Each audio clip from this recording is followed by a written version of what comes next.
Өте көп оқушылар ұбт-ға қалай дайындаламыз, қалай не істейміз деп сұрап кетіпті.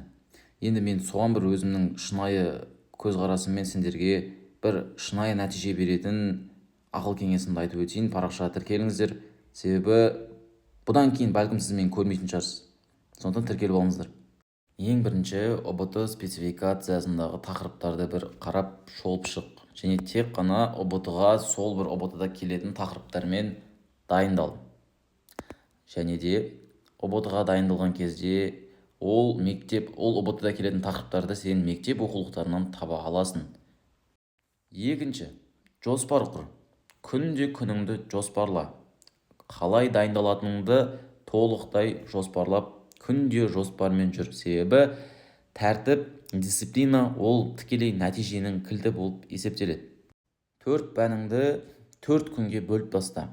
Әр күні тек қана бір пәніңе максимальный зейініңді салып, Қазақстан тарихын целый бір күніңді Қазақстан тарихқа арна, целый бір күніңді математикаға арна, там целый бір күніңді тағы бір пәнге арна. Сөйтіп 4 пәніңе 4 күніңді бөліп, тек қана бір күнде сол бір пәнді ғана оқы.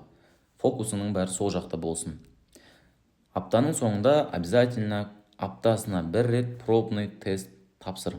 Ол сенің біліміңді тексеретін емтихан. Ешқашан сливқа сенбе. Өзіңнің басындағы біліміңе, кітаптың ішіндегі ақпаратқа сен. Сливтарды жаттап уақыт құртпа. Міндетті түрде бірінші тақырыпты оқисың.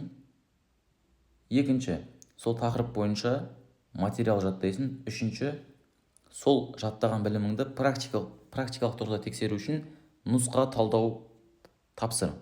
Нұсқа талдауды көр, видео сабақ, және де апайлармен бірге нұсқаны тағы да бір талдап, қатемен жұмыс жаса. Қай тақырыптан көп қате кетті, сол тақырыпты кітаптан ашып оқып, біліміңді жетілдір. Міндетті түрде ұбт-да барлық тақырыптар бітіргеннен кейін, нағыз ұбт-ға бір ай қалғанда барлығын бір қайталап, шолып шық. Және солай ұбт-ға уайымдамай емін-еркін кір. Міндетті түрде өте көп нұсқа талдану керек. Мысалға, жыраулар поэзиясын өттің бе, соған қатысты көп тест талда. Сол кезде сен білімің біріншіден мықты болады, екіншіден ақпарат есіңде қалады.